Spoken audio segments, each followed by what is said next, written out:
Bienvenue sur cette vidéo pour l'association À Compétences Égales. Aujourd'hui, je vais vous parler des soft skills qui sont un formidable outil de recrutement non discriminant à condition de bien savoir s'en servir. Alors, je vous propose de commencer par la définition. Que sont les soft skills? Les soft skills, ce sont les compétences comportementales.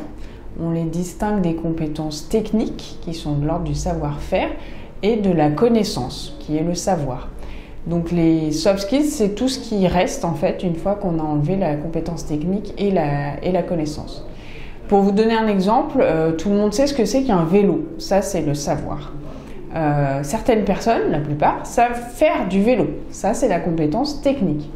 Mais deux personnes différentes peuvent avoir deux usages très différents du vélo.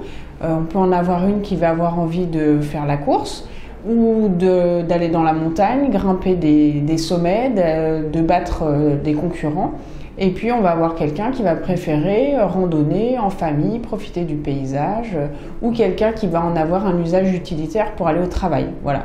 Ça, c'est le comportement en fait, c'est la façon dont on se comporte. Dans le milieu professionnel, c'est la même chose. On peut avoir les mêmes connaissances, on peut avoir le même savoir-faire technique et pour autant, on peut avoir deux comportements ou trois comportements complètement différents.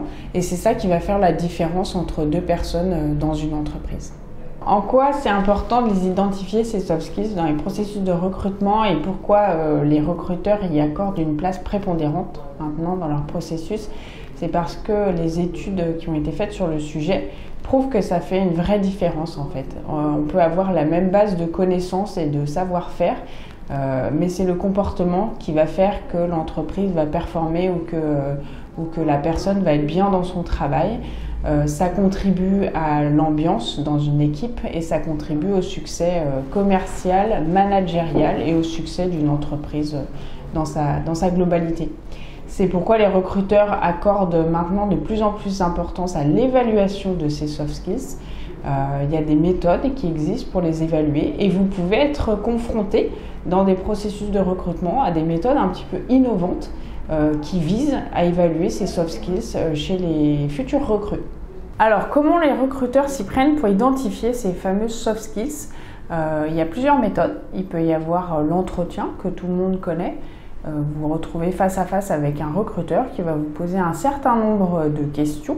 Certaines peuvent vous paraître un petit peu éloignées du poste pour lequel vous postulez, mais si l'entretien est bien construit et vise vraiment à déterminer si vous avez les soft skills qui ont été identifiés pour ce poste, ils vont peut-être vous demander de raconter des expériences passées ou de vous décrire dans des situations dans lesquelles vous avez eu à mettre en œuvre ces compétences. Il y a aussi la méthode de la mise en situation ou des mises en situation, c'est encore mieux quand il y en a plusieurs, qu'on appelle Assessment Center, où là, vous allez vous retrouver dans des scénarios ou dans des jeux de rôle. Il va falloir mettre en œuvre ces soft skills pour convaincre en fait les observateurs qui sont en train de vous regarder et qui vont vous évaluer sur votre façon de vous comporter en équipe ou sur les différents scénarios proposés. Le mieux, c'est encore de mixer plusieurs méthodes pour avoir un résultat le plus objectif possible. On peut également vous proposer de passer des questionnaires de personnalité. Donc ces questionnaires visent à mieux vous connaître et savoir quelles sont vos motivations, quels sont vos moteurs pour tout simplement comprendre si vous êtes compatible avec l'environnement de travail ou les conditions proposées et en savoir un peu plus sur ce qui vous motive, savoir si vous allez être en adéquation avec le poste et avec l'entreprise. Alors, si j'ai un dernier conseil à vous donner, eh bien c'est celui d'Oscar Wilde. Soyez vous-même, tous les autres sont déjà pris. Ça ne sert à rien d'essayer de jouer un jeu ou de se vendre.